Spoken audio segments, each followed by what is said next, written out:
We are live. Hi, everybody. On behalf of the Haiti Action Committee, I want to welcome you to our program today. We're just going to wait a minute or two for people to log on, and then we'll begin, maybe like 2 minutes.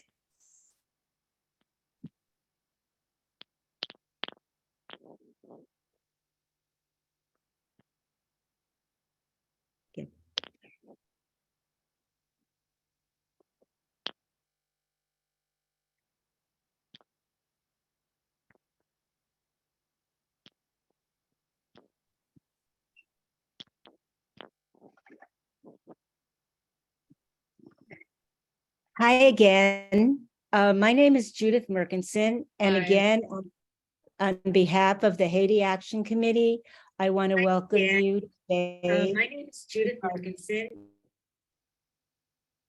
I'm hearing an echo. Okay. I want to welcome you to our program today. Before I begin, I just want to say that the chat is disabled. So if you have questions, put them in the question and answer place, and we will get to them at the end of the program. I think for all of us, it's been a really hard week. The killings in Monterey Park, Half Moon Bay and Oakland, and then on Thursday, the brutal murder of Tyre Nichols. The former killings show all the breakdowns that we're seeing of civil society here, fueled by the proliferation of weapons. The latter, another example of state terror perpetrated by our domestic military, in this case, the Memphis police. And I think it's appropriate that we reference these when we talk about the Philippines and Haiti, where US imperialism has run rampant. Why are we doing a program about Philippines and Haiti? In examining both the histories and present days of these, we see the interconnection very clearly. Haiti and the Philippines are two examples of imperialism, two places where the mass movements have continually fought for self-determinations, two countries where we must apply our internationalism and international solidarity. And for us too in Haiti Action, the Philippine Solidarity Movement has been an example for us of international solidarity for the people of Haiti. A little history.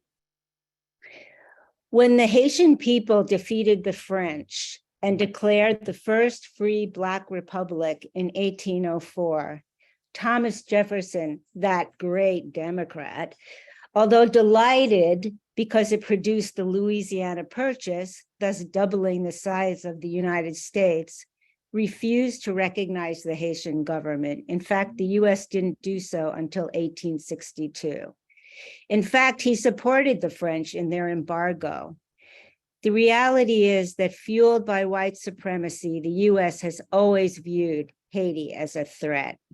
So 20 years before the Monroe Doctrine, the US stance towards Haiti marked the US determination to control the Americas.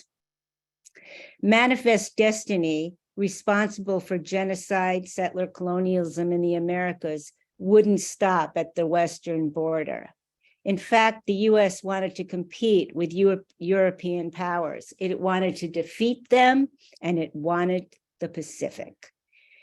The defeat of Spain in 1898 resulted in the annexation of the Philippines, Puerto Rico, and Cuba. And in 1898, Hawaii too was annexed. In negotiations for the Treaty of Paris, which ended the Spanish-American War, Whitelaw Reid, great name, one of the commissioners sent to negotiate the treaty, said, "For American energy to build up such a commercial marine on the Pacific coast as should ultimately convert the Pacific Ocean into an American lake, making it far more our own than the Atlantic Ocean is now Great Britain's." This was their goal. And of course, their ultimate goal was China. The generals who fought in what are known as the Indian Wars, who massacred in 1890 at Wounded Knee, then proceeded to massacre the Philippine people. Led by Katipunan, the Filipinos waged a guerrilla war against the occupiers, and it took 3 years for the US to, quote, subdue the Philippines, and it's now estimated that 1 million Filipinos died in that war. Tactics that have become all too familiar to us were perfected in the Philippines. Mass killings, torture, it's here that waterboarding, then known as the water cure, was first used, as well as the burnings of whole villages, hamleting, and concentration camps. It all sounds very familiar. In fact, when I was reading about it, the similarities to Vietnam and other places are chilling. From the Philippines, many of these men went on to China and the putting down in the Boxer rebellions. Then in 1915, some of the very same generals, people like Littleton Waller and Smedley Butler, were part of the military invasion and occupation of Haiti. And as in the Philippines, the Haitian people fought back in the Cacos Wars, and tens of thousands of Haitians died.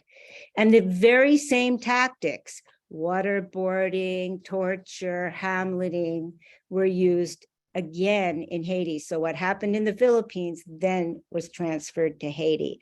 And the attitude of the Americans towards the Filipino people and Haitian people were exactly the same. And the language that was used, which I don't want to say because it's so disgusting, was exactly the same. And certainly they were both thought about as savages, unable to govern themselves, and they needed the US to take care of them. And in both countries, the juncture of militarism and gender violence was part and parcel of the occupations. And of course, that continues today. Rape was a constant threat. The killing of women and children, one general, Otis, said anyone over 10 should be murdered. In both places was the excuse, and they would say things like, well, they're not really women and children because they're pretending to be men, so it doesn't matter if they got killed. And if they were accidentally killed, the term that we know very well, collateral damage, was first used there. Sometimes people will say, why is Haiti so poor? Why is the Philippines not like other Asian tigers? The 1915 US military occupation of Haiti ended in 1934, and the US granted the Philippines independence in 1946. But the reality is that these countries remain to be nations intervened. They're not allowed to flourish, not allowed to determine their own destiny.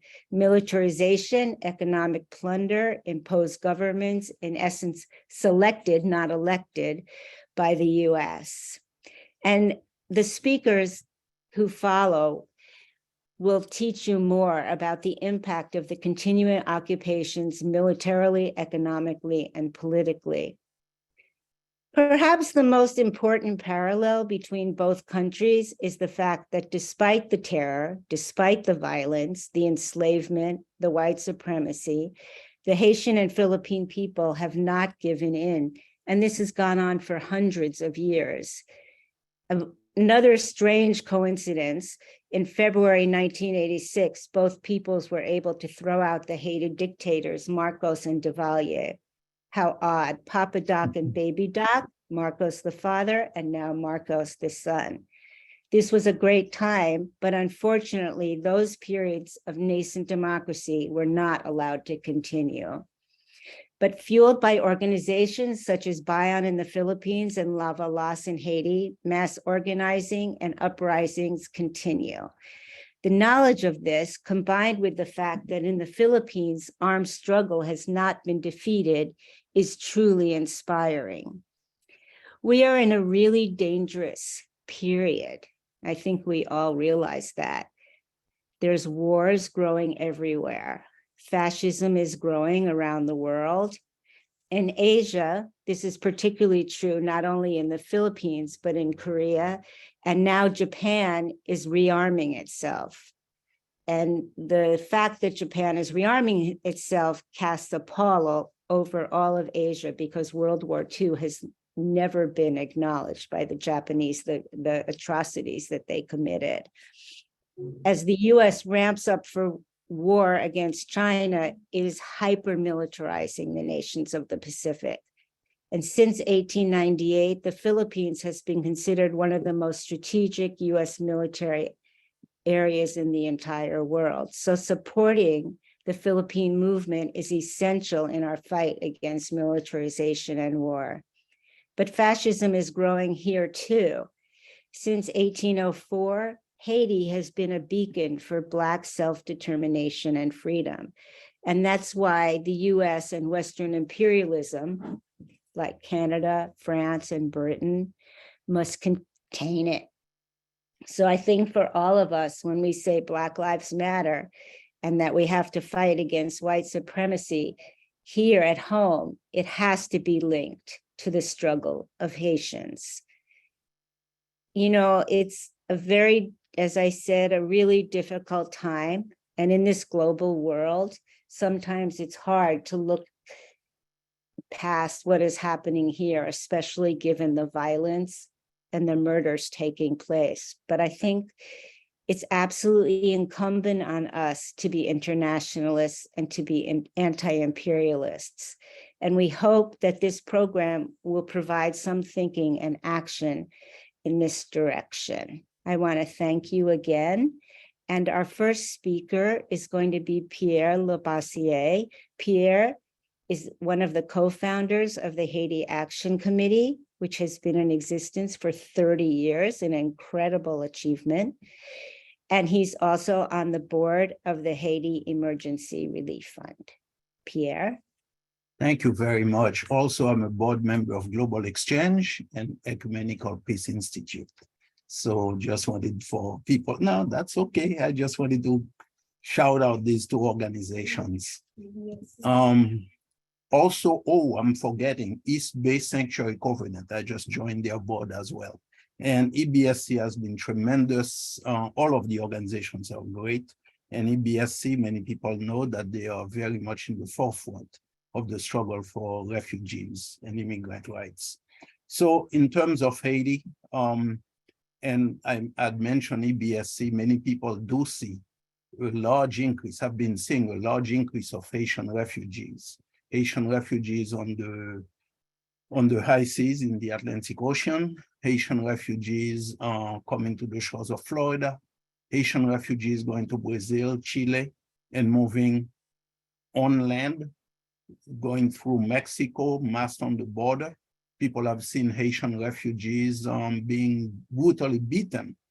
And Merck, you pointed out very well the whole history of what's been going on in Haiti, quite a bit of it, and why people are fleeing. What's going on today is that this war against the people of Haiti has been intensifying.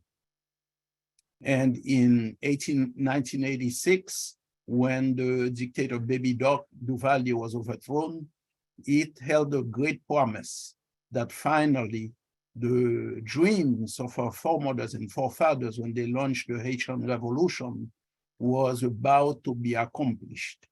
And by 1991 or 1990, December 16th, 1990, was the first ever truly democratic election of Father Jean-Bertrand Aristide, a Catholic priest, as president of Haiti for the first time.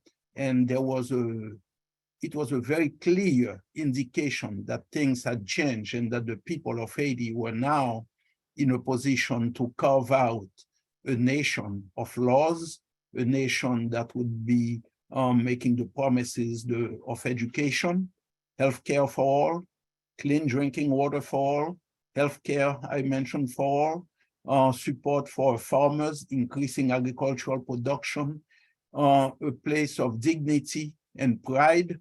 And Haitians had started in the 7 months following the February 1991 of Lavalas, of President Aristide taking the oath of office. Haitians had started moving back to Haiti. But this promise was too much for the local elite in Haiti, and I put elite in quotation, the economic ruling circles, that had made their fortunes under Duvalier, and also for the US at the time, and continuing to the present. It was too much. They couldn't let this dream of democracy come to be, because what it meant in practical terms, in addition to providing for the people of Haiti education, healthcare, and schooling for our children, clean sources of drinking water, those are very important things in the livelihood of our people. But it also meant livable wages in the factories, in the sweatshops, changing the conditions that our working men and women were facing in those sweatshops. So that had to be destroyed. And so 7 months later, there was a coup d'etat.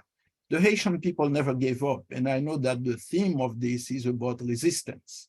People continued to resist throughout the coup d'etat of 1991, the 3-year coup, and they were successful in bringing back President Aristide. And this was together with international solidarity. We brought President Aristide back. So after a period of 10 years, roughly from 94, when he came back, there was the first democratic transition to another elected government of Haiti. The people had elected René Préval, then re-elected President Aristide in 2000 as president. And in the case of President Aristide, people actually drafted him to run for office, both times. And people organized the campaign and the elections. And it wasn't because President Aristide spoke very well, which he always does, but it was because of the accomplishments, because those goals of the movement, the plan of the movement put out in a book called Investir dans l'humain, investing in people, people were seeing implementation of those goals. Hospitals were being built, schools in the rural areas that before had never had schools in many regions of Haiti were being built. Roads were being built so that our farmers, peasant farmers, could bring their goods, whatever they are local, what they have produced on the farm to market. There was a massive literacy campaign to deal with the 85% illiteracy rate that was plaguing the country. And so there were changes, a number of farmer cooperatives, fishermen, fisherwomen cooperative, fishing cooperatives. We had also, as part of the literacy program, there is what they call alpha restos. Those were restaurants where food was, you could get a good meal for very little money, and at the same time, learn how to read and write. And it significantly boosted up the quantity of people who learn how to read and write, adults as well as children. And community schools were being built. So there was a fever in the country of rebuilding Haiti to be a place where Haitians were flocking back. Haitians were returning to the country to invest, to help in this great enterprise. So February 29, 2004, there was a coup d'etat organized by the US, France, and Canada. And this coup d'etat resulted, just like the previous one, in over 10,000 people being massacred. The first coup d'etat of 91 saw over 5,000 people being massacred. And all of this was because the people of Haiti had voted.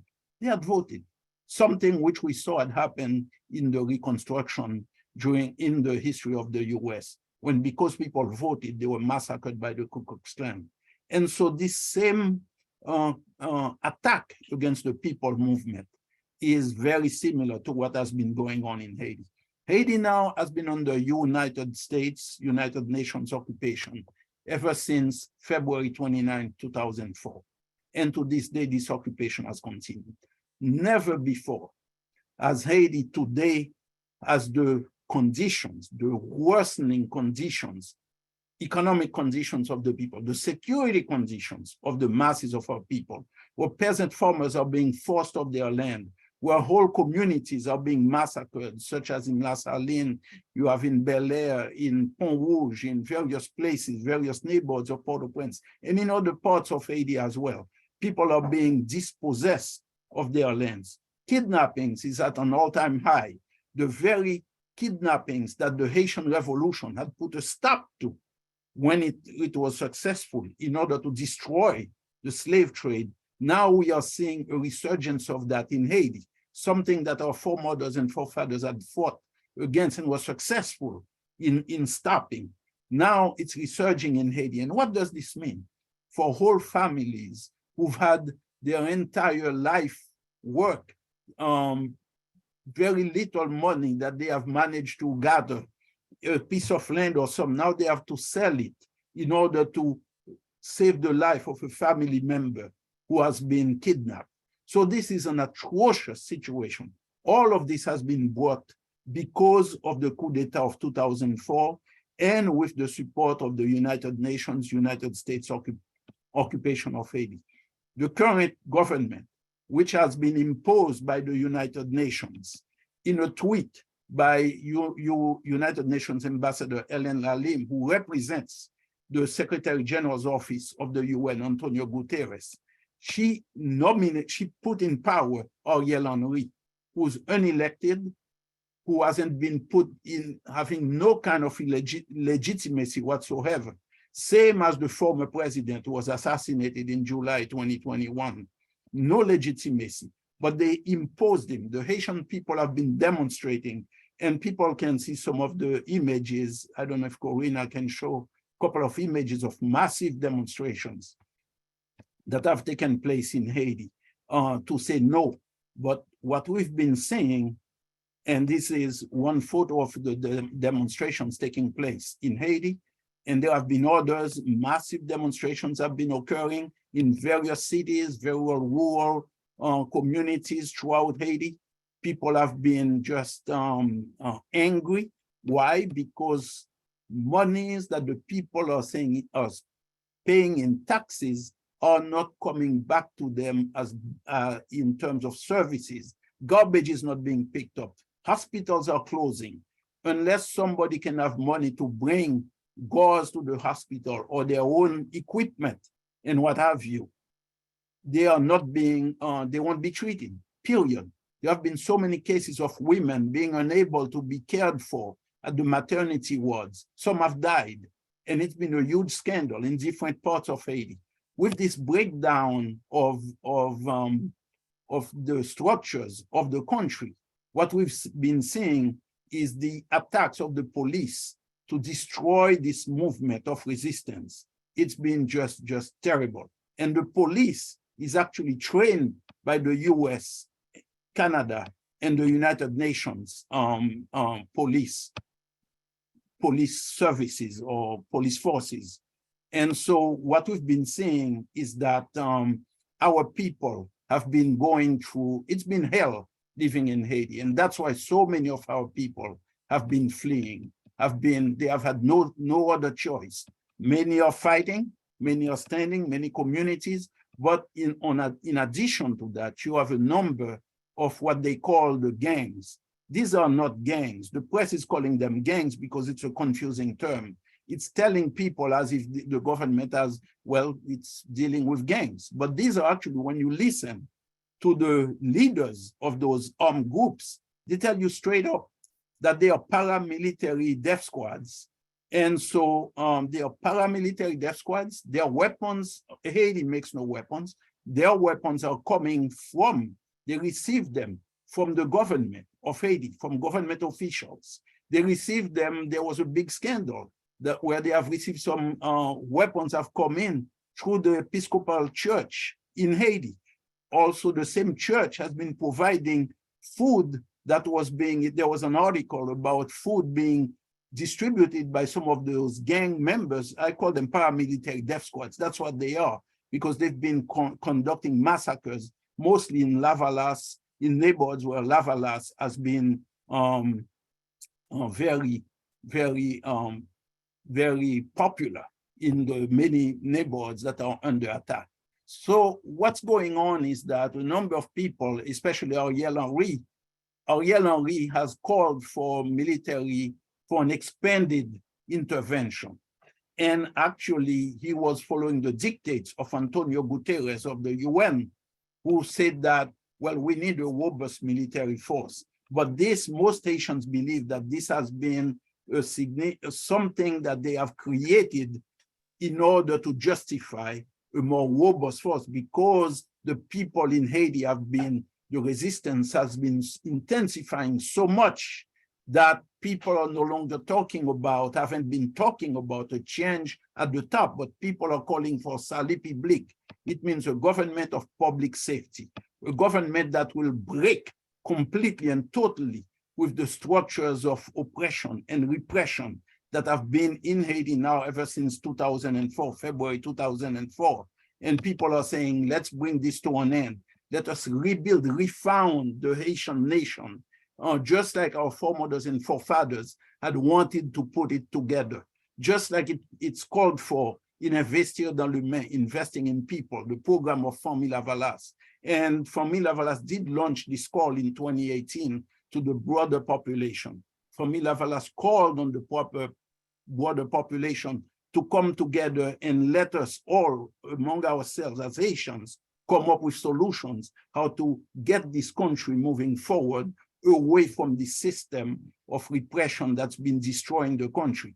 And so what we've been seeing since that time has been direct interference by the US, UN occupation to undermine this movement of our people to rebuild Haiti as a nation. So I'm going to stop right there.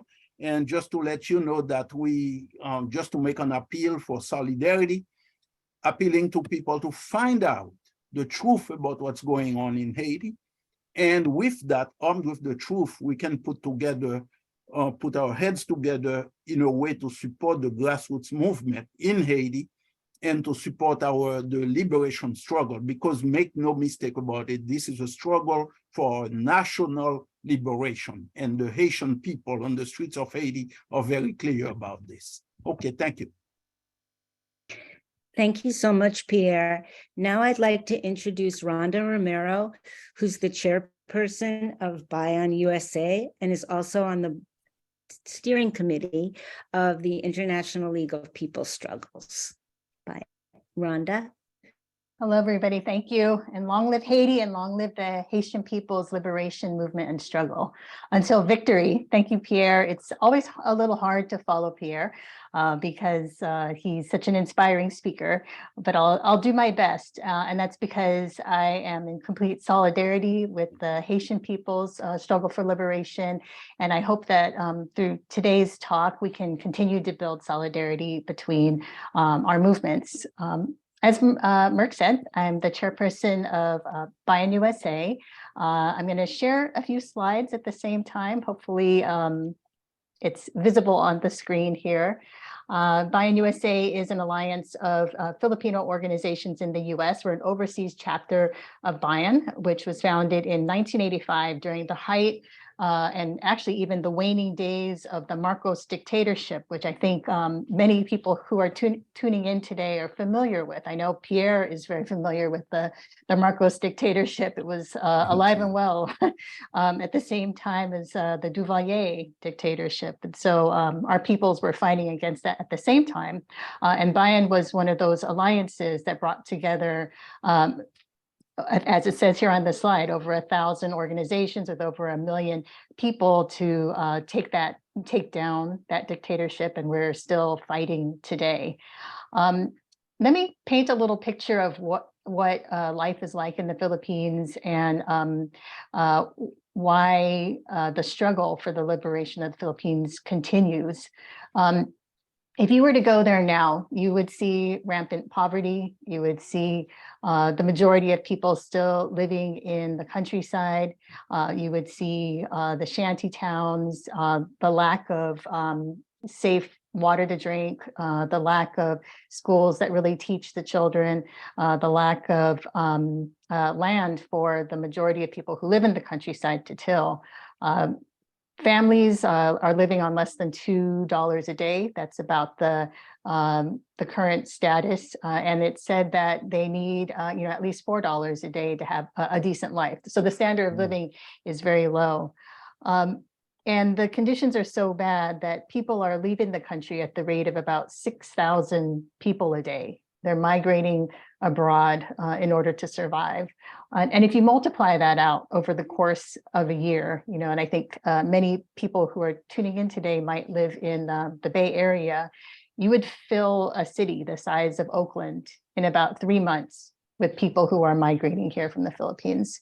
By the end of August of this year, you would see Oakland and San Francisco filled with Filipinos. And then by the end of the year, you would have over 1 million people here. And that's the kind of drain that is coming out of the Philippines because of the conditions of the country. It didn't start from nowhere. So today in my presentation, I'm going to talk a little bit about what caused the poverty of today, what caused the situation of repression against people who are fighting against the rampant poverty, and what we can do about that. So if we go a little bit into the roots of the rampant poverty in the country today, we should just say a little bit about what society is like. So we consider it semi-colonial or still a neo-colonial state under the subservience of US imperialism. That means the economy, the politics, the military, the culture, even our relations with other countries, it's all dictated by the interests of US imperialism. And we also consider it semi-feudal. So the majority of people still live in the rural areas. And that wouldn't be so bad if people actually owned the land that they lived on, or the land was actually able to support the people of the Philippines. But because of this situation where it's a neo-colony, all of that richness, all of the wealth that's produced on the land is being extracted and sent out for the profit of either transnational corporations or the landed elite of the country. The Philippines was colonized by Spain in 1521, which ruled over it for over 300 years. Very similar to other colonies, even in the Western Hemisphere. Same reasons, the Spain came in order to take over the land, use it as a strategic location for trade, used very similar tactics as they used throughout what is today known as Latin America, divide and conquer, the missionaries and the cross in order to subdue the indigenous people of the Philippines. And they really perpetuated this kind of feudal system that was common for the time. You had massive haciendas or plantations that were used to grow the resources for extraction, coconuts, sugar. I think some of those may sound very familiar to people in Haiti, sugar again, some of these cash crops, very similar. And so, this was for about 300 or so years. As in Haiti, there was always resistance to this colonization. From what we know, there were at least 200 revolts by the people of the Philippines to Spanish colonization, and there were probably more. This is, kind of a time of where it's hard to document it through history, but we know that there was resistance throughout that time. Eventually, the Filipino people were able to rise up, and when they were on the verge of declaring their independence from Spain, the United States came in and quote unquote bought the Philippines. Merck talked about this in the beginning, where the U.S. signed the Treaty of Paris with Spain and captured, bought the Philippines, Puerto Rico, Cuba, and Guam all at the same time. From that time, we say that the Filipino people have been at war with the United States. So formally at war during the Philippine-American War from 1899, the U.S. considered it done by 1902, but really there was fighting between Philippine independence forces and US forces all the way up until at least 1913. The Philippines was a direct colony until 1942, and since independence and so-called independence in 1946, we've really been under this neo-colonial rule of the US. But why? Why the Philippines? Why is it so important to the United States? One, it's in a very strategic geographic location in the Pacific. I know Mark mentioned this at the beginning, that the US has had its sights on the Pacific area ever since, and so it's in a very strategic location. It's been an ally used especially in military operations in the region since colonization. It's a prime area for agricultural and mineral resources. And, today with the way we have such a tech-based economy, materials such as gold, copper, bromine, nickel are all mined in the Philippines. It's also known for its rich natural gas deposits. And then, as in all colonies, it's a dumping ground for surplus goods. There's huge market there. It's the 10th largest country in the world now, and so it's a prime market. And it's one of those countries that the US has been able to put very loyal puppets in power ever since the nominal independence was granted to the Philippines. And so in the Pacific, a place like the Philippines is really key to the United States in its imperial ambitions in the world. And I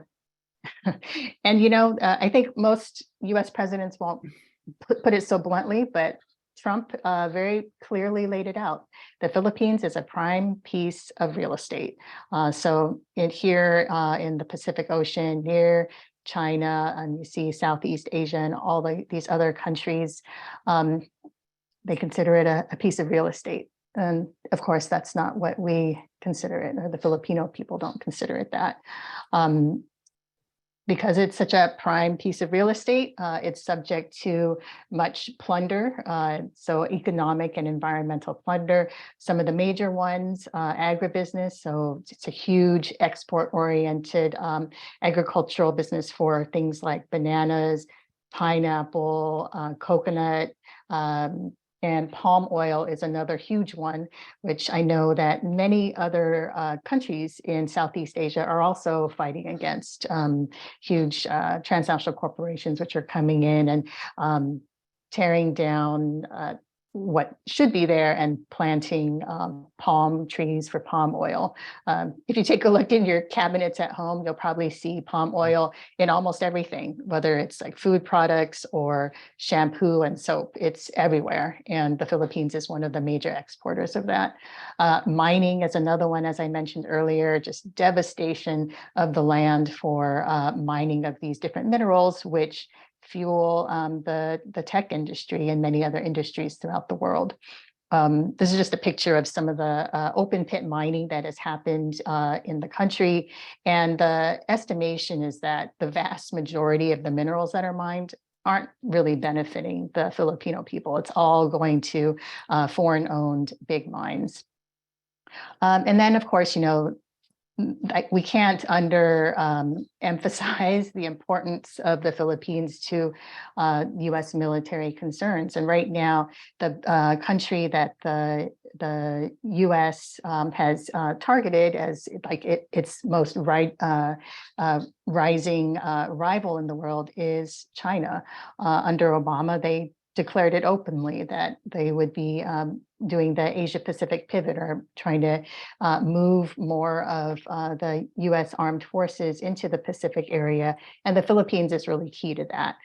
So there's at least 400 US military bases and other facilities around China, with many of those here in the Philippines. They may not be called bases because legally the US isn't allowed to have bases in the Philippines, because we actually won a struggle to end a basing agreement with the United States. But the US continues to use Philippine bases for its operations. And so they say, no, they're not US bases. These are Philippine bases. We just sometimes have our equipment there, our troops there, and we rotate our troops and advisors out of there, but really they're basing there. It's de facto basing. the US is able to do this because of a series of very one-sided agreements with the Philippines. These are just what we consider the top four: Mutual Defense Treaty, Visiting Forces Agreement, Mutual Logistics Support Agreement, and Enhanced Defense Cooperation Agreement.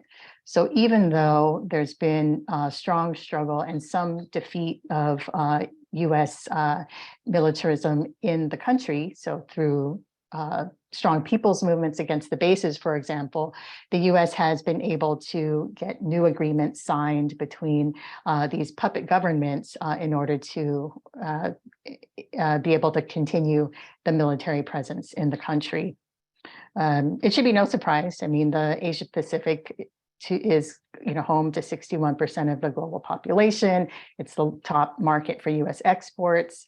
They say it have said it very plainly. US economic and security interests are inextricably linked to developments in the Pacific. And that was the reason that they have decided to move more of the military into the area.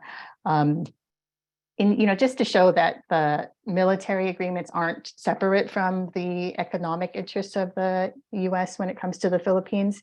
So there's very close ties. We have this military intervention that's aimed at protecting US economic area interests in the region. There is something called the US-Philippine Society, which is chaired by someone that is probably known to folks on this webinar, John Negroponte, and a big Philippine businessman. So the interests are there. Under Obama, there was the Trans-Pacific Partnership Agreement, which was being brokered for the area. Today, there's something new called the Indo-Pacific Economic Framework. It, again, neoliberal economic framework to push US interests in the region, break down protections that countries may have for themselves against these kinds of incursions by big US corporations. These things are being brokered. Even now, this year, the Indo-Pacific Economic Framework is being brokered as we speak. And this is being supported by puppets that are in power in the Philippines. So, what does this mean for the economy in the Philippines? The Philippine debt is at an all-time high. It's into the trillions. If you were to convert this into dollars, the Philippines has a debt of $211 billion. And this family that's in power right now, the Marcos dynasty, actually still owes over 200 billion pesos in unpaid taxes over the years. And so, the Marcos family, which pillaged billions during the Marcos dictatorship, hasn't paid a penny back and hasn't even paid taxes on that. Probably no surprise to anybody, but it's still kind of mind-boggling when you see the numbers that are there and how poor everybody is. Right now, the peso is at an all-time low, 57 pesos to the dollar. Average minimum wages, as I mentioned earlier, it's like less than the living wage for a family of five should be around $20 a day, but it's much less than that in the cities, less than $10, and in the countryside, it's under $2. The cost of goods keeps going up, and more people are having to leave the country because they just can't find a way to survive. There are claims by the government that they're giving out more support, more cash support to people in order to help them weather the storm of inflation and the economic collapse of the country. But you actually see that it's really going into the pockets of government bureaucrats. So plenty of corruption in the country. When we take a look at the budget priorities of Marcos Jr., who's in power now, you actually see much more money for the defense budget, 9% increase. So for the Philippine Police, for the Bureau of Jail Management, for the Armed Forces of the Philippines, while we're seeing major cuts to education and social services. Politically, how did we get to this place? How is there another Marcos in power after the dictatorship that was so detested in the 70s and 80s? vote buying, massive voter disenfranchisement, red tagging and violence. So the practice of calling your opponents terrorists or communists and then using that as justification for surveillance, harassment, jailing for for trumped up charges or outright assassinations. And there's been a huge disinformation and historical revisionism campaign, calling the years under the Marcos dictatorship the golden years of the Philippines, and then heavy campaign funded by elites. So Marcos was able to steal the elections. And what has happened since then? The elections were last year. The current Marcos that's in power has continued the legacy of his father and continued the legacy of Duterte, who was the most recent president before Marcos. He's continuing the drug war of Duterte, the drug war that killed upwards of 30,000 people. He's against any kind of peace talks with the Communist Party of the Philippines and the New People's Army. He's made numerous corrupt appointments to his cabinet, so many cousins, relatives, all his cronies are in the government positions, and has made numerous threats to press freedom.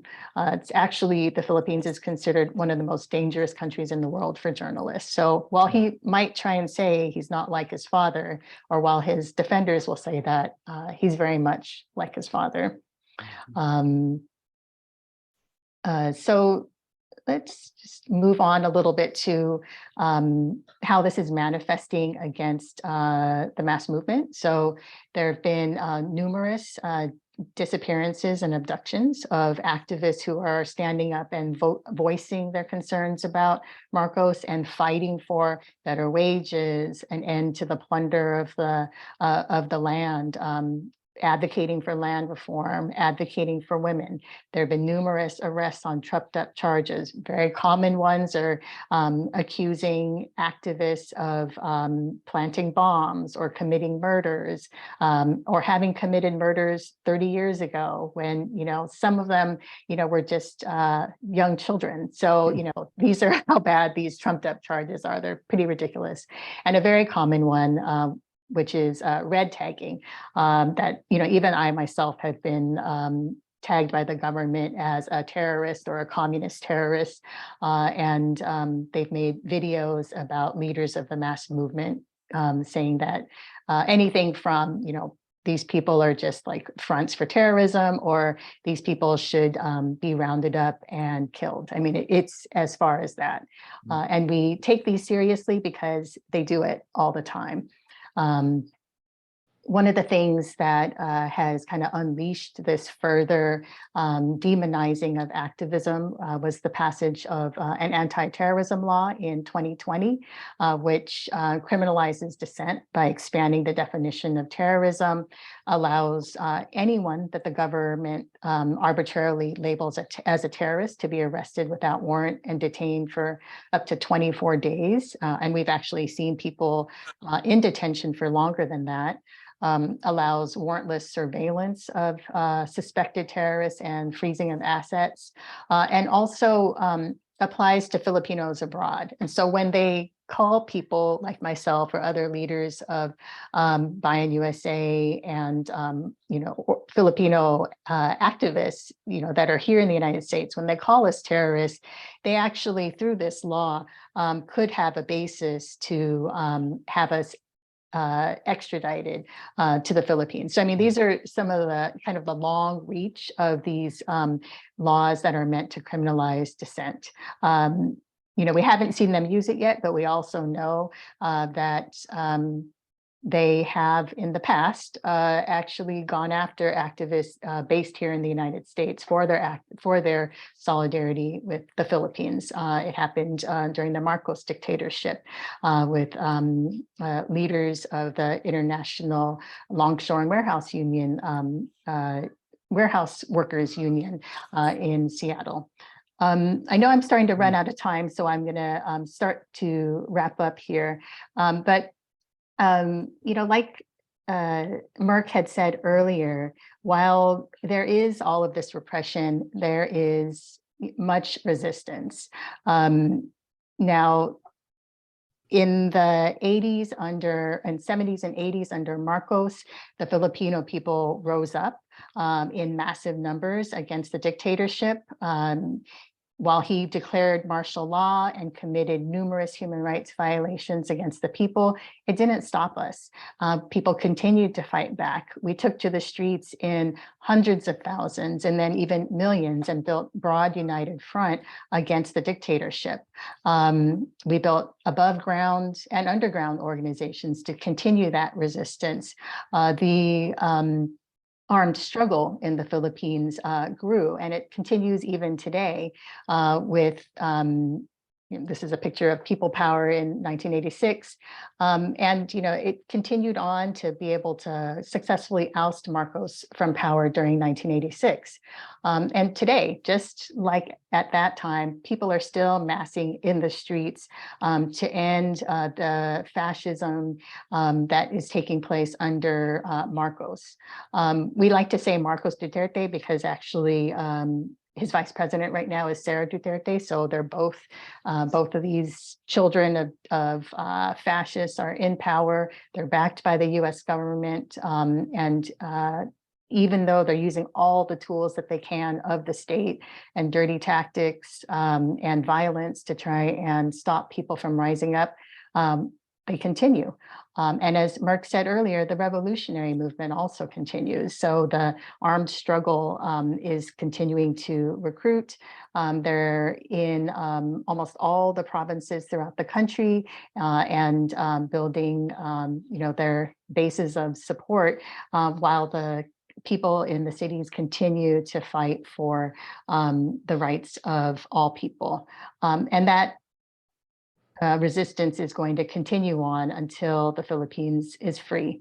Many ways that we can support here from the United States. We can talk a little bit more about that later. But I would also want to say that one of the best ways to support the liberation struggle of the Philippines is for, the Haitian people to win their liberation struggle too, because we know as internationalists that, one successful struggle to take down imperialists in one area is going to help all of us. And so we are arm in arm with our comrades in Haiti Action Committee and our comrades in Haiti who are fighting to take down US imperialism and achieve the total liberation for their people.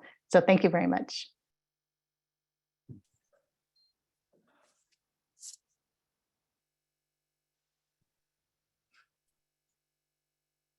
Yes, and thank you so much, Rhonda. And it's quite an honor always and a pleasure to be on a program with you. So indeed, our history is, it's one struggle. We are together in this struggle. I flash back to the many Filipino sisters and brothers who, when I was working in Richmond, as baby dog fled, they celebrated with me. We were celebrating, and they said, well, my car is next. And sure enough, by the end of February, Marcos was gone, and we had another joint celebration. So again, thank you so much. Now it gives me great pleasure to introduce Maud Jean-Michel. And Maud is a Haitian woman activist, someone who's been in the struggle for decades. I'll leave it at that. Not that I'm dating her, giving a date to her age at all, but just saying that from birth, she's been in the struggle. She goes by the name of Sanit Bey. Sanit Bey is, and she can tell you more about it, one of the heroes of the Haitian Revolution. And so Maud does a lot of, she's a radio journalist. She is one of the very active members on social media, putting out information constantly on a daily basis around what's going on in Haiti. She's very conscientious about that.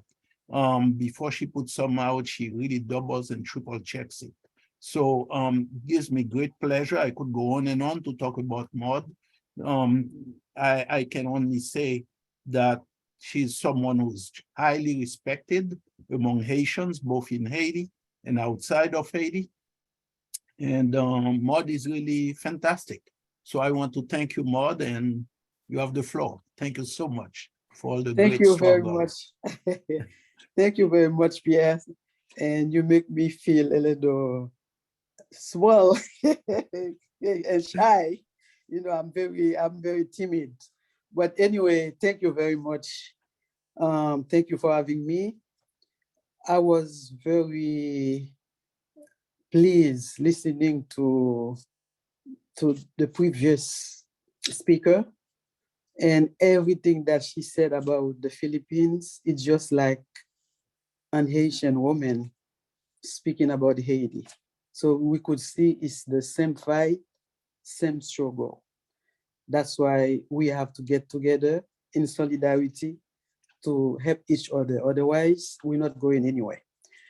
And in terms of what's going on in Haiti, I want to touch base with the impact that it's having on women and young women. And we know that whenever there is war, civil war, political and social unrest and turmoil, the most victims, they are always women, young girls, and children. So it's not any different in Haiti. This is exactly what's going on in Haiti. And I was really happy to hear that, Pierre, when you said that they call those thugs in Haiti gangs. They are not gangs. They are death squad. This is exactly what they are. And I could tell that they just replaced the Tonton Makut. The only difference, they don't have that uniforms the Tonton Makut used to wear, the dark blue with very dark glasses. Excuse me, today I got sunglasses on, but I'm not a Tonton Makut. Just because I have some eye problem, though, I gotta wear my glasses. So they just replace the Tonton Makut by those young guys. Unfortunately, they're very young. They don't understand that they are using them to commit heinous crimes, but them also will get killed when the services are rendered, when they don't need them any longer. But they do not understand that. Anyway, those young thugs, what they are doing to women in their neighborhoods. A lot of young girls who are supposed to be in school, they become pregnant, either by gang leaders or by other people from other neighborhoods who have just a better living than those girls. Sometimes because they're hungry, they need a plate of food. That man who's supposed to be her father or her uncle, or could be her father, will take her to bed just for a plate of rice, spaghetti, or whatever it is. And before you know it, she becomes pregnant.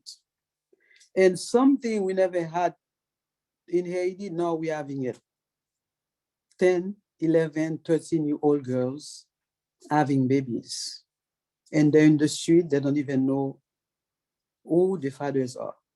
And if those girls are not fortunate enough to have a family member to take them in, now the kid, having a kid, and both are on the street.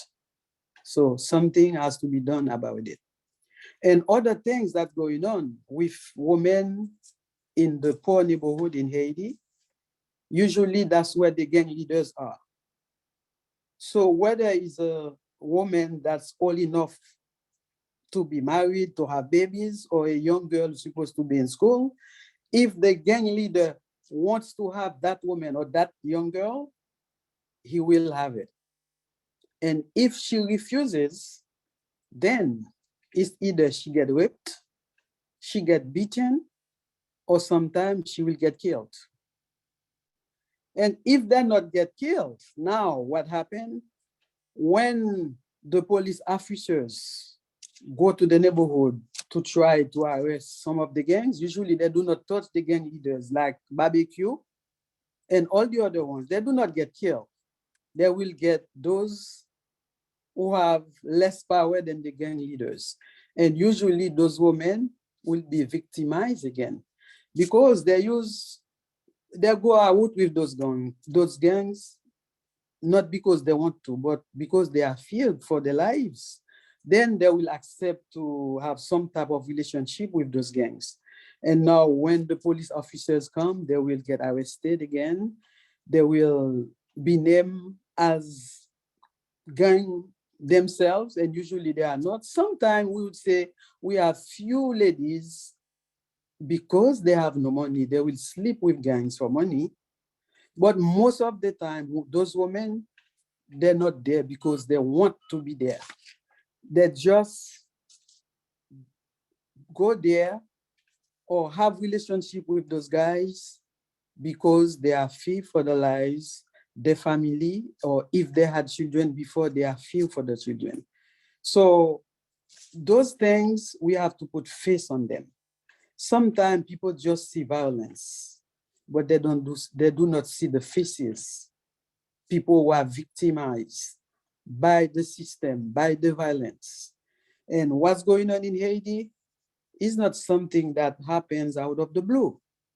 It happens because this is what the United States want for us.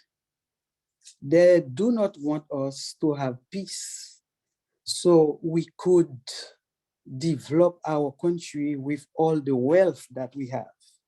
And usually it hurts me to the core when even our friends are talking about Haiti. The first word they use, the poorest country in the hemisphere. And we know it's not so. Haiti is one of the richest countries on earth, not even where Haiti is located. Haiti is one of the richest countries of the world. We have everything when it's come to different body of waters. The sun, our people, we have gold, we have iridium, uranium, and so on and so on. But they put in our heads that we are poor. So if we think we have nothing, why should we fight for Haiti? It would be better for us to just flee and leave the country. So United States, France, Canada can just come and take whatever they want. Just like what's going on in Congo right now. Congo is one of the richest countries in Africa.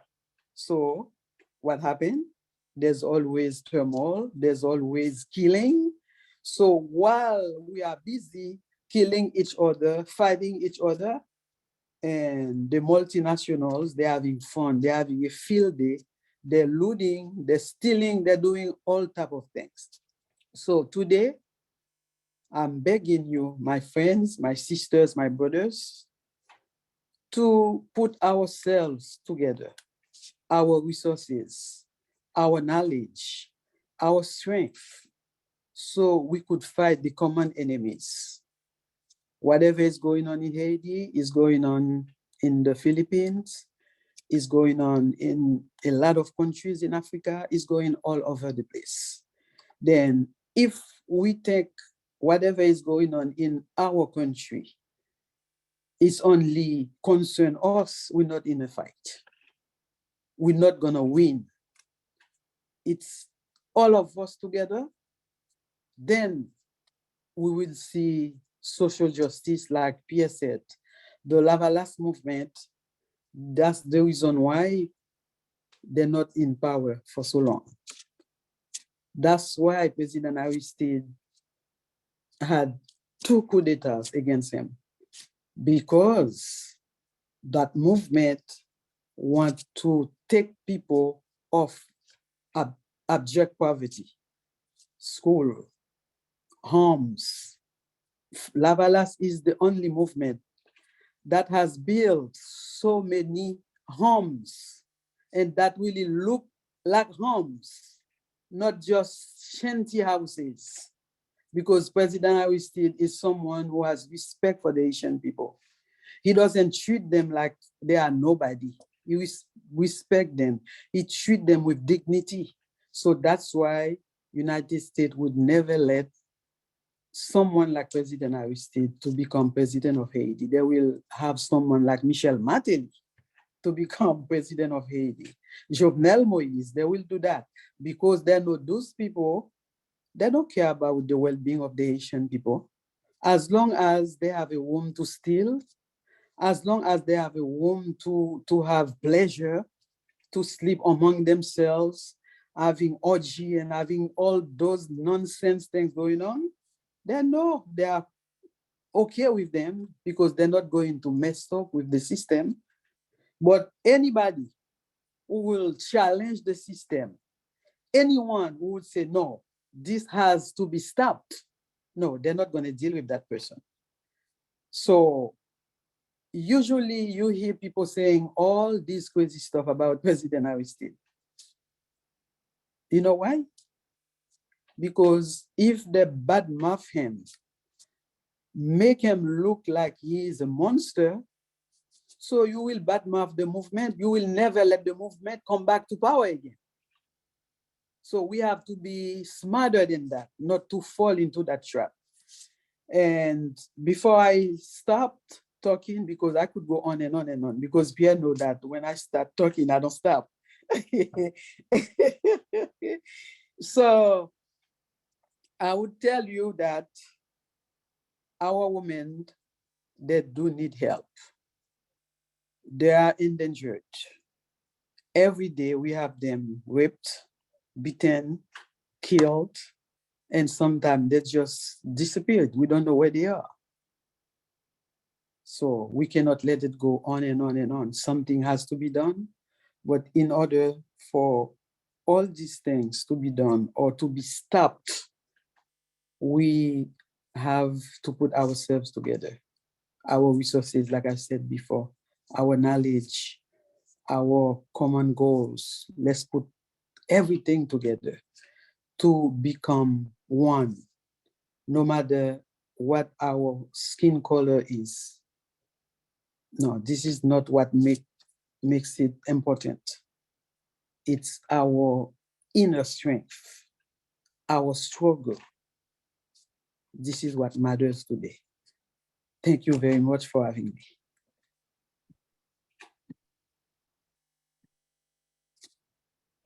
Thank you so much, Maud. I think it's really important to talk about the relationship of occupation and colonialism with gender violence, because otherwise we don't understand how all these things fit together.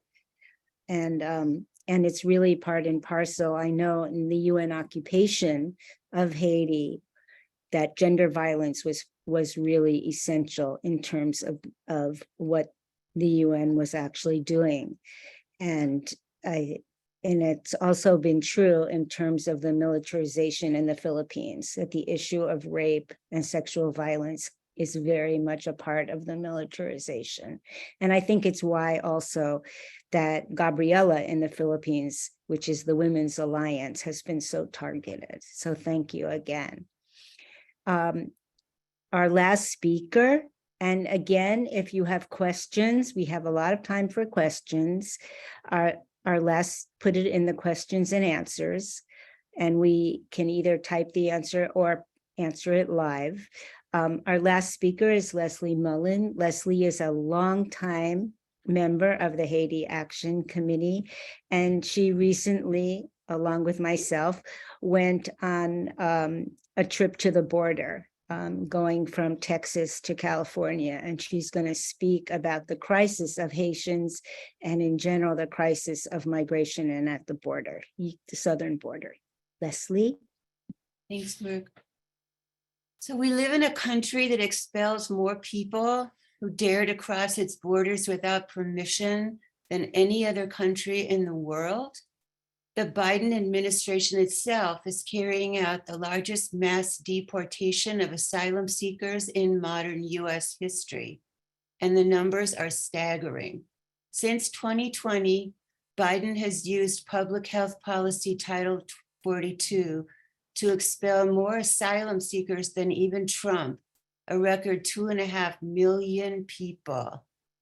And US border policies target Haitian refugees seeking asylum by the tens of thousands. Given that the 2004 US-backed overthrow of Haiti's democracy is fueling migration of Haitians, the US has an obligation to accept Haitian refugees.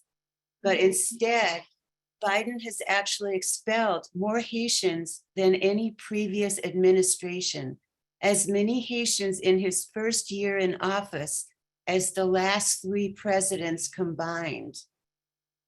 Biden continues to out-Trump Trump with his latest plan to extend Title 42 asylum bans to 4 countries, including Haiti, Cuba, Nicaragua, and Venezuela. People at the US southern border from these countries will be turned back to Mexico and denied the opportunity to apply for asylum. For Haitians alone, this means turning away tens of thousands of people, because we know that just over a year ago, Haitians were the 3rd highest nationality trying to reach the United States, some 83,000 people along one of the world's most dangerous migration routes from Central America, the Darien Gap. After Haiti's 2010 earthquake, many Haitians were recruited to Brazil with the promise of construction jobs for the World Cup and the Olympics. And as work dried up later, anti-immigrant and racist sentiment from Brazil against Haitians soared, and many people left for Chile. And then Chile closed its doors, and given conditions in Haiti were really bad, Haitians continued through Central America trying to reach the United States, mostly in Texas and California, but other ports of entry as well. And now, racist and exclusionary US border policies have left many thousands of Haitian refugees trapped in Mexican border towns in desperate conditions. The infamous Del Rio encampment, where Border Patrol agents used whips and horses against Haitians, was home to 15,000 Haitians. And that was in Texas. And while the racist images we remember have faded from the news, the policies that produced them have only become more repressive. Del Rio was closed down in late 2021 with a massive show of US force and the swiftest large-scale mass expulsion of Haitians in decades. 30,000 Haitians were forcibly returned to Haiti on chartered ICE flights, many of them in chains. Meanwhile, the Biden administration is offering a temporary single pathway for legal entry to the United States for Haitians, as well as the other 3 countries, Cuba, Nicaragua, and Venezuela. Eligibility, however, is limited to well-off people who have passports, sponsors, smartphones, Wi-Fi, and plane tickets. To date, the mandatory CBP One smartphone app, which you need to apply to this program, is not even available in Creole. And Homeland Security makes the absurd claim that individuals can access this lawful process from safe locations outside of the US in Haiti. Hello, where is a safe location in Haiti now? They should talk to the State Department. Even the State Department says that. People needing urgent protection cannot wait. Just as we must demand an end to US intervention in Haiti, we must demand that the US halt all removals to Haiti and end Title 42 bans for Haiti and all nations. The right to seek asylum is a human right, codified as part of the Universal Declaration of Human Rights and the Geneva Conventions. Nations are obligated to provide asylum to people fleeing violence and repression, no matter where they come from or how they arrive. A refugee may not be returned to a country where they face serious threats to their life or their freedom. Around the world, as desperate people flee from war, from dictatorship, exploitation, and climate crisis, the US and other wealthy capitalist nations have responded with ever increasing militarization, walls, surveillance, and detention to criminalize, dehumanize, and expel refugees. Here in the United States, the 2,000-mile border with Mexico is one of the most militarized regions in the world. The border wall is both an imposing 30-foot barrier and it's a visible projection of US might. It extends hundreds of miles as far as the eye can see through the desert, across mountains and cities, past shopping malls, and even through people's backyards. And if we could just see a couple of slides now, please. I'll show you. So this is the border wall in Nogales, Arizona. On one side is Nogales, Arizona, and on the right is Nogales, Texas. And this is the sharp, razor sharp concertina wire that was added to the existing wall several years ago. And these two communities on either side of this wall are very joined together. People in these communities have been shopping together, going to school across the border, going to work across the border forever and ever. And this is their reality. The next slide, please. You can see this is the border wall in Yuma, Arizona at the port of entry. And the people you see, there were actually 300 of them waiting to be processed by US Border Patrol. And you see this 30-foot high imposing wall over which when people try to cross this wall, and they do, you die. People die crossing this 30-foot wall. Next slide, please. This is just a picture of Haitian refugees crossing the Rio Grande in Texas, come at the end of their journey all the way from South America through Central America to the Texas border, trying to enter the United States. And that's the end. Thank you.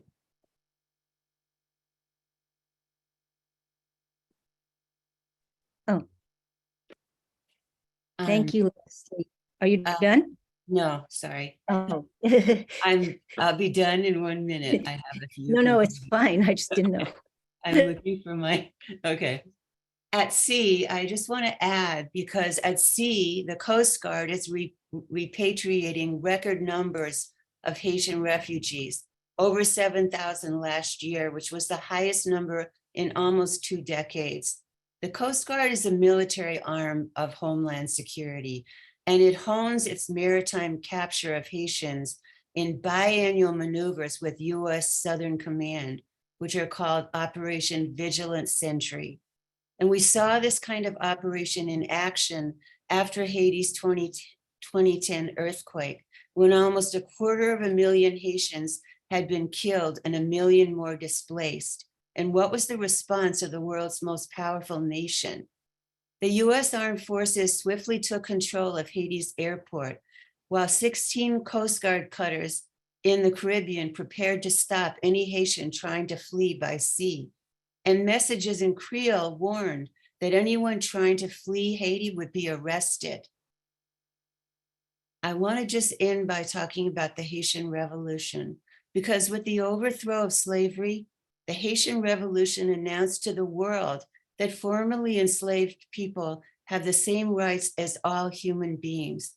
And this powerful assertion of human dignity and human rights is still at the heart of Haiti's resistance to foreign domination.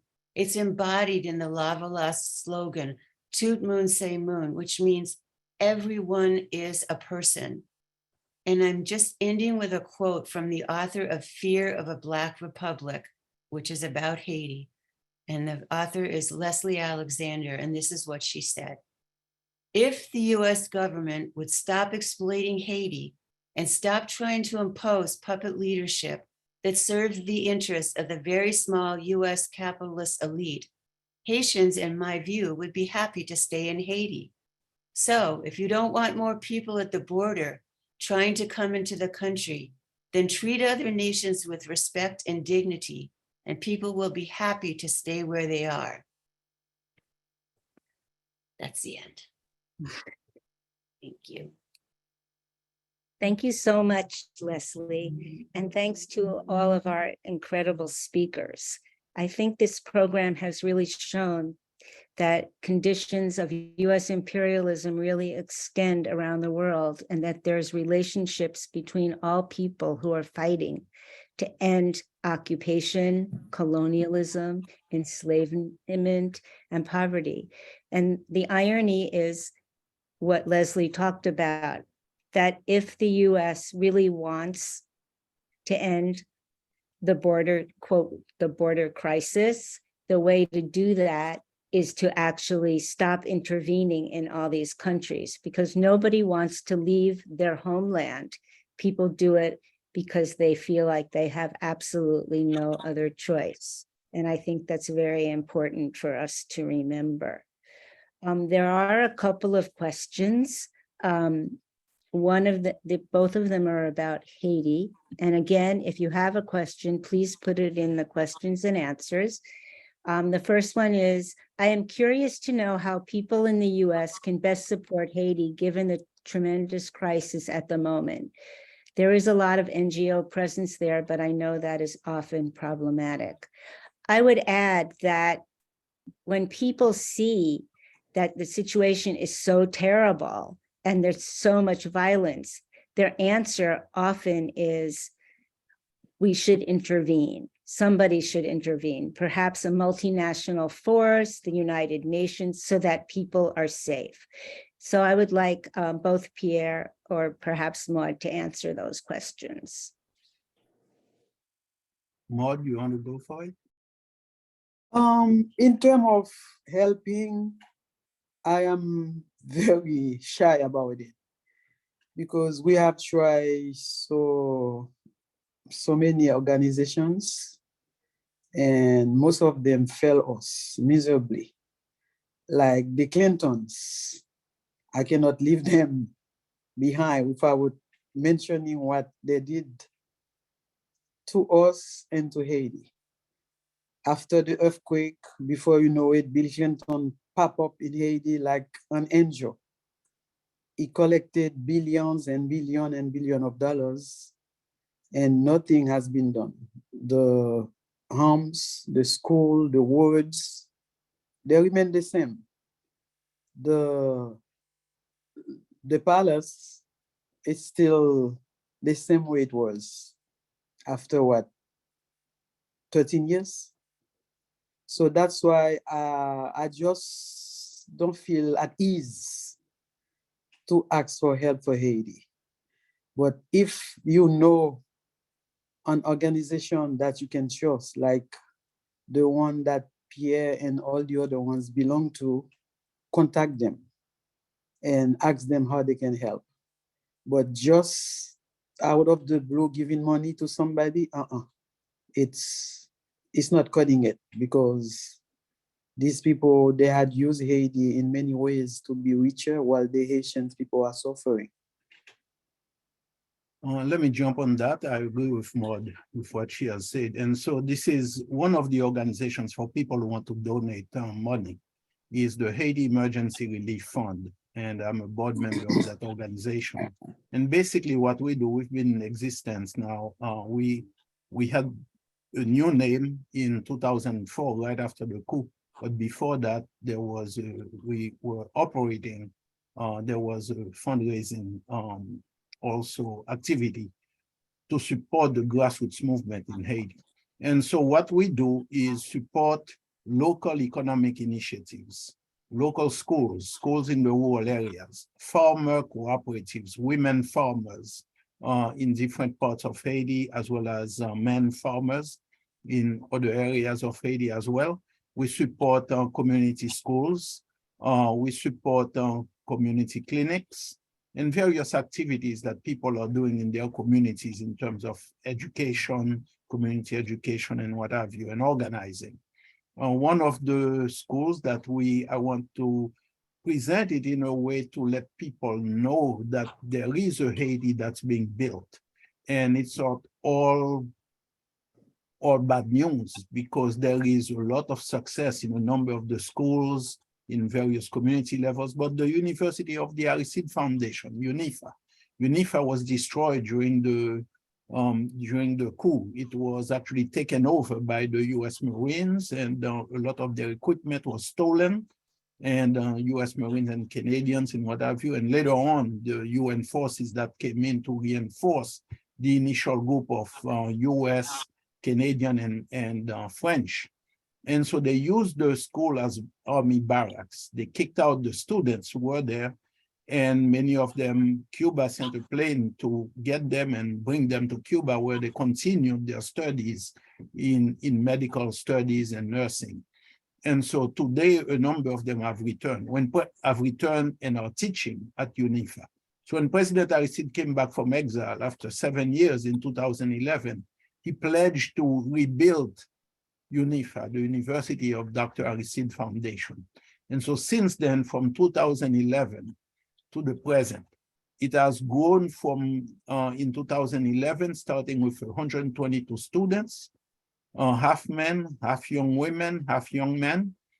And they were recruited from various deprived, economically poor areas of Haiti.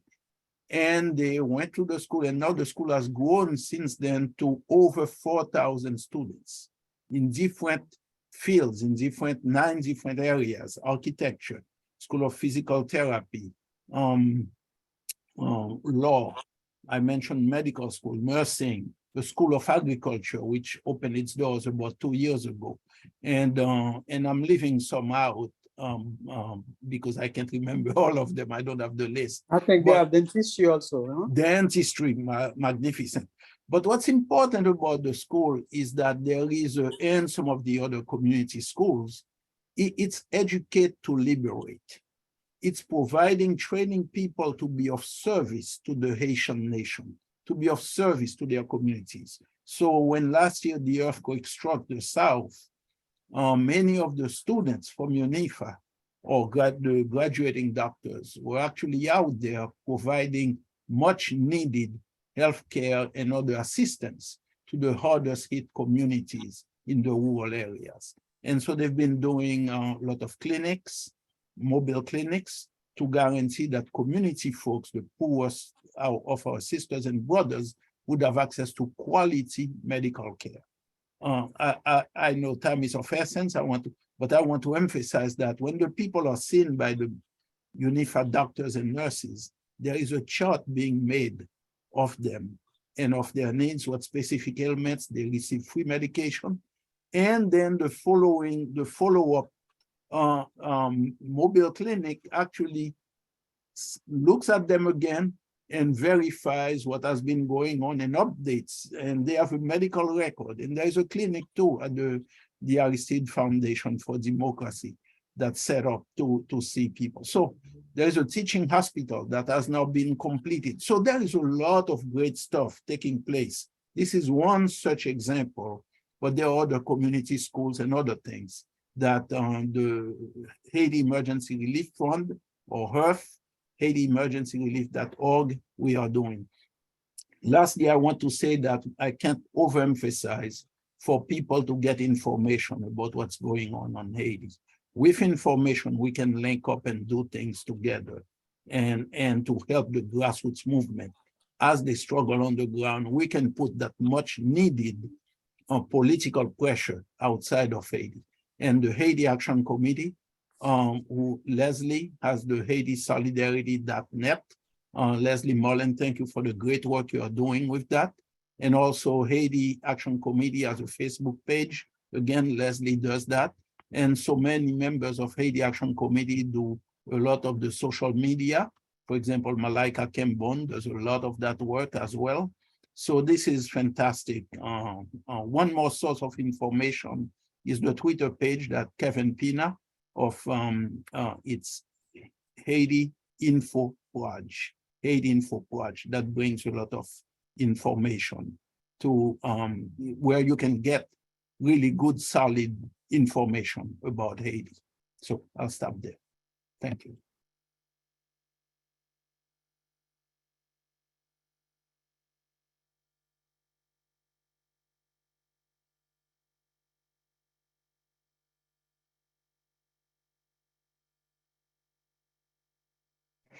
HaitiEmergencyRelief.org and www.haitisolidarity.net.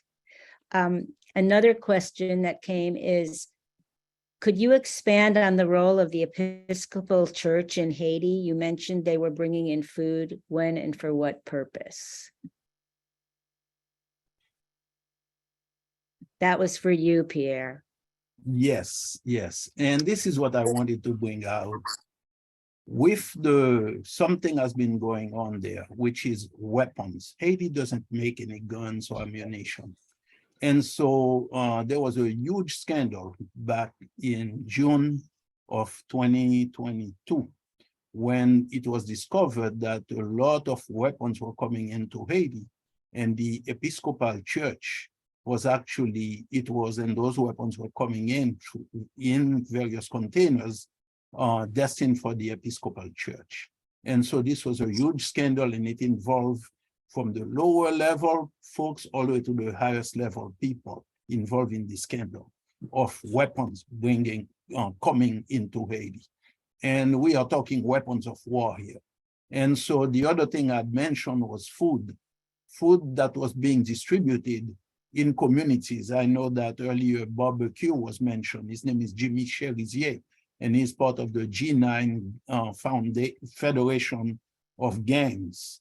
And I use the term paramilitary death squads. And so there was a video circulating of him receiving food in the community where he is present, him and his G9 Federation of Gangs.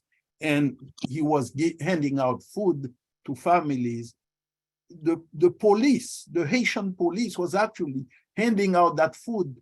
And Jimmy Sherry said, now there is a warrant for his arrest.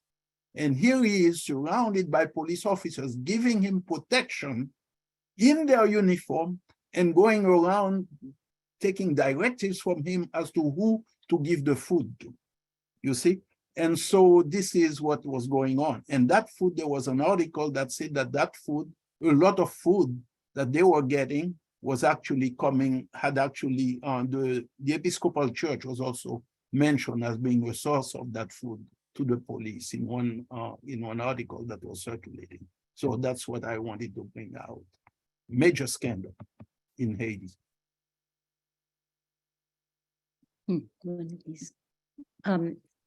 Okay, now we have a question. How can we help to end U.S. militarism continuing in Haiti and the Philippines? For example, are there any specific tactical struggles relating to ending U.S. training of use of force in Haiti, or hold accountable the U.S. military on de facto basis in the Philippines? Maybe Rhonda, you could talk about some of the campaigns in the Philippines.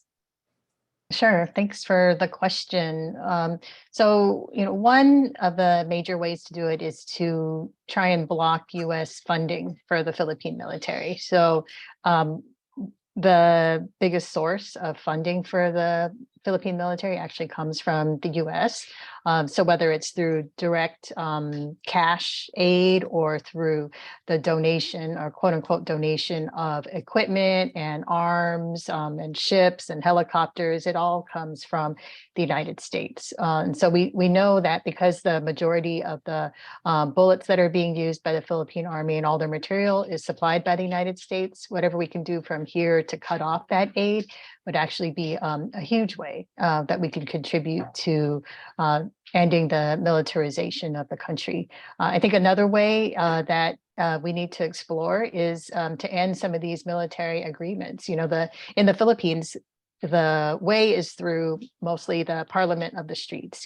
There's only so much which can be done through advocacy of legislation, knowing that right now the Congress in the Philippines is actually dominated by pro-Marcos and pro-Duterte, which also means pro-US militarism representatives. And so, lobbying can only go so far, but when people are taking to the streets, it's much harder to ignore. And so people are continuing to campaign for the end of these military agreements, which allow the US to operate there.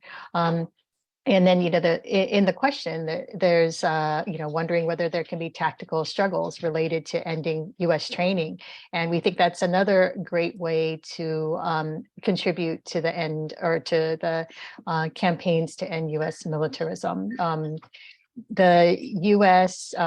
police and Philippine police do training all the time together. There's joint training between the US military and the Philippine military all the time. There's also joint military exercises, which happen in the Philippines annually, but then also take place in Hawaii and off the shores of Guam and off the shores of Korea, especially these naval exercises all the time. And so if we can launch campaigns to stop those exercises from happening, it has to be done in solidarity with the movements on the ground in those places. It would actually do a lot to help end the militarization, U.S. militarization in the Philippines. Just over the summer, I wanted to mention that there was big demonstrations held to try and cancel the Rim of the Pacific military exercises, which were happening in Hawaii. They happen every 2 years, and they're the largest naval exercises of 30 plus countries coming together, led by the United States, of course. The Philippines always sends people. But there's a movement growing to have those stop. And so, if we can do more to link up to end these kinds of joint training, joint militarism, joint militarization, and the funding, I think that is some of the best ways that we can be campaigning and putting a stop to the militarization. I think that's also true in terms of Haiti. During the UN occupation, actually, all these different countries participated, including the Philippines. The lead country actually was under Lula, was Brazil, and responsible for many human rights abuses. We know that the UN brought cholera into Haiti. Basically, any country that the US wanted, owed the US something, went and occupied Haiti. And of course, Israel has played a role in terms of arming and training the police, as well as the United States. So again, I think we have to have a global perspective on what's going on. And I think it's really important that we see that intervention. We have to oppose intervention, whether it's done by the US directly or some kind of multinational force. And Pierre refer to Salut Public. And basically what people have said is we want to bring together all aspects of civil society, all the players of civil society to actually come. It might take a couple of years to come up with a plan of transition. And yes, the country is in a very difficult situation. But the only way to solve this is our problem, and the only way to solve it will be from us, and we will solve our own problems. Just keep out. And I think we really have to take that to heart. It has also happened in places like Afghanistan, which are very dangerous, and people have said, leave us alone, we will solve this problem. And you can't have a situation where the US creates the problem and then says, we're going to solve the problem. It's so ironic, and so we have to really be clear that we are against US intervention. I want to thank everyone, our incredible speakers. Mark, there is something I wanted to add very quickly. I think it's a matter for the record. When President Aristide Lavalas were in power, Haiti had a police force of only about 5,000 officers. About 500 or 1,000 of them didn't have any weapons at all. Yet, the crime rate was very, very low.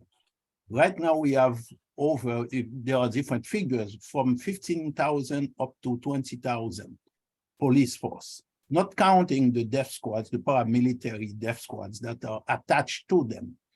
And the country's crime rate is incredible. So it shows how when you don't have a government that invests in people, or you have a situation where the US and the UN are training the police force, and I bring that up in relation to what happened in Memphis. What kind of training are these police men and women getting in Haiti? You see? So this is another thing that we need. I wanted to quickly bring to the attention of the audience and to let them know that there are solutions to these things that don't involve all those monies and police training and all of that seem to create more problems for people. That militarism is a real problem. Yeah, well, I think we know that if the answer to crime was increased militarization and increased police, the US would have none. That's true. That's true.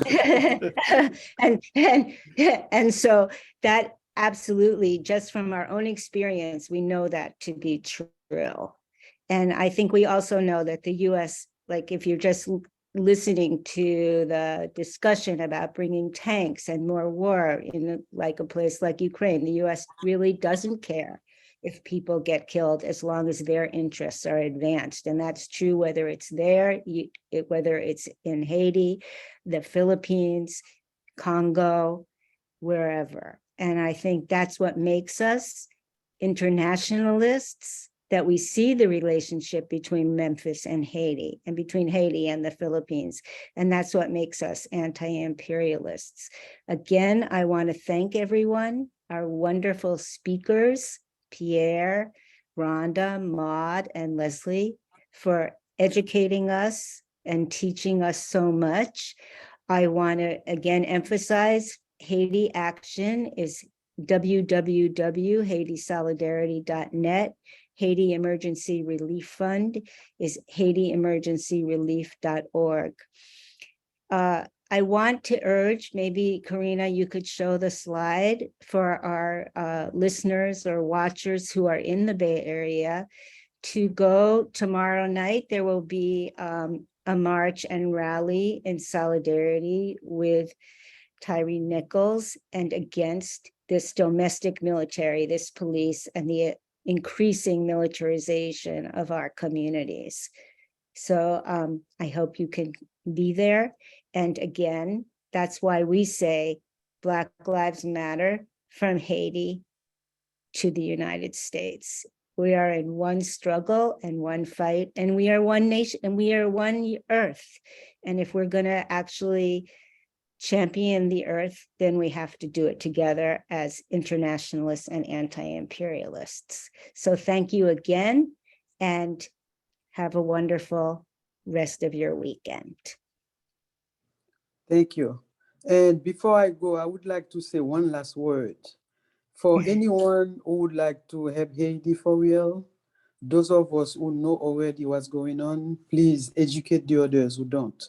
Because there are a lot of Americans who think that United States is doing beautiful stuff for Haiti.